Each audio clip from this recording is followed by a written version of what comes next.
Halo teman-teman, jadi hari ini saya akan membahas beberapa materi di antara lain eksponensial, kaidah pencacahan, permuatasi, serta busur dan juring. Sebelumnya, video ini dibuat untuk memenuhi tugas matematika. Daftar isi seperti di gambar, selamat menonton. Pengertian eksponen, bilangan berpangkat.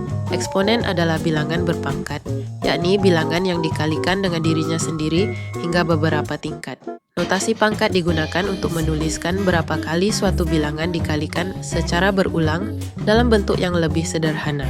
Misalnya, kita memiliki faktor A yang dikalikan berulang sebanyak 3 kali, maka dapat ditulis A pangkat 3 sama dengan A kali A kali A. Angka 3 dituliskan di sebelah kanan atas A, yang menunjukkan bahwa angka 3 ini merupakan pangkat dari A. Contohnya, 2 pangkat 3 sama dengan 2 kali 2 kali 2 sama dengan 8. Sifat-sifat eksponensial antara lain 1. Pangkat penjumlahan A pangkat M kali A pangkat N sama dengan A pangkat M ditambah N. Perkalian eksponen dengan basis yang sama, maka pangkatnya harus ditambah. Contoh, 4 pangkat 2 kali 4 pangkat 3 sama dengan 4 pangkat 2 ditambah 3 sama dengan 4 pangkat 4. 2. Pangkat pengurangan A pangkat M A pangkat N sama dengan A pangkat M minus N pangkat N. Pembagian eksponen dengan basis yang sama, maka pangkatnya harus dikurang. Contoh, 4 pangkat 5 dibagi 4 pangkat 3 sama dengan 4 pangkat 5 minus 3 sama dengan 4 pangkat 23. Pangkat perkalian A pangkat M pangkat N sama dengan A pangkat M kali N. Jika bilangan berpangkat dipangkatkan lagi, maka pangkatnya harus dikali. Contoh, 42/3 sama dengan 42 kali 3 sama dengan 4 pangkat 6. 4. Perkalian bilangan yang dipangkatkan A, B, pangkat M sama dengan A pangkat M kali B pangkat M. Perkalian bilangan yang dipangkatkan, maka masing-masing bilangan tersebut dipangkatkan juga. Contoh, 3, 5/2 sama dengan 3 pangkat 2 kali 5 pangkat 2. Lanjutan dari sifat-sifat yang tadi, 5. Perpangkatan pada bilangan pecahan. Untuk bilangan pecahan yang dipangkatkan, maka bilangan pembilang dan penyebutnya harus dipangkatkan semua, dengan syarat nilai B atau penyebutnya tidak boleh sama dengan 0. Rumus A per B pangkat M sama dengan A pangkat M dibagi B pangkat M. Contoh, 5/3. Pangkat 2 sama dengan 5 pangkat 2 dibagi 3 pangkat 2, 6. Pangkat negatif. Pada sifat ini, jika di bawah itu positif, maka saat dipindahkan ke atas menjadi negatif.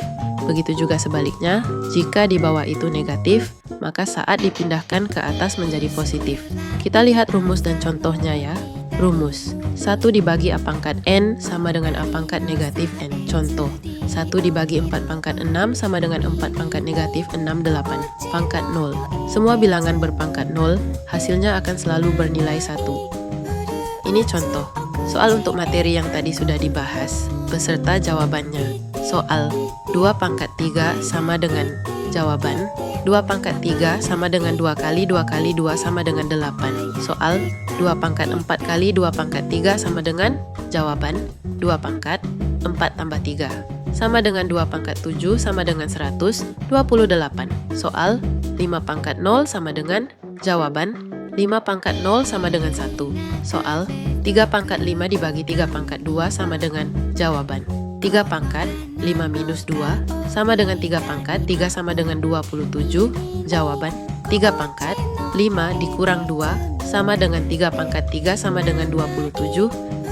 Sekarang untuk kaidah pencacahan. Kaidah pencacahan adalah cara menghitung banyaknya kemungkinan susunan, cara, atau peristiwa tanpa harus membuat semuanya secara manual. 2 prinsip dasar, yaitu prinsipnya. 1. Aturan penjumlahan, rule of sum.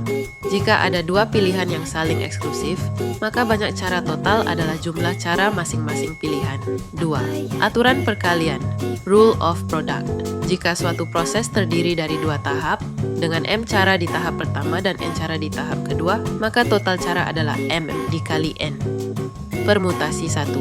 Permutasi tanpa pengulangan. Permutasi tanpa pengulangan adalah penyusunan unsur yang berbeda dengan urutan diperhatikan dan tidak ada pengulangan.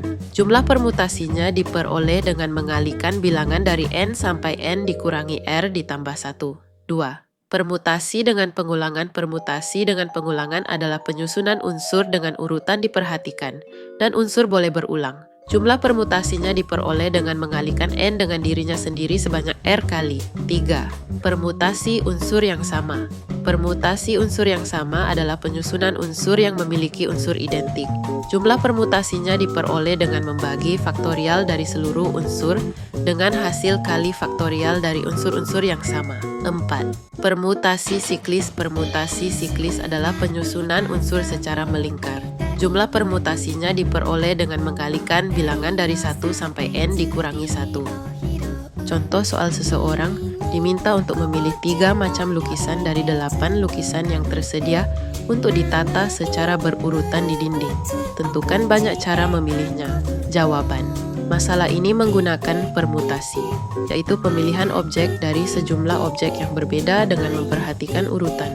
Permutasi R objek dari N objek berbeda dibaca sebagai P N per R sama dengan N faktorial dibagi N dikurangi R faktorial. Pada soal ini digunakan permutasi 3 objek dari 8 objek berbeda sehingga dibaca P8 per 3 sama dengan 8 faktorial dibagi 8 dikurangi 3 faktorial. 8 faktorial dibagi 5 faktorial dapat disederhanakan menjadi perkalian. 8 dikali 7 dikali 6. Hasilnya adalah 336. Jadi, banyak cara memilih adalah 336 cara. Terakhir, materi busur dan juring busur adalah bagian dari keliling lingkaran yang dibatasi oleh 2 titik pada lingkaran.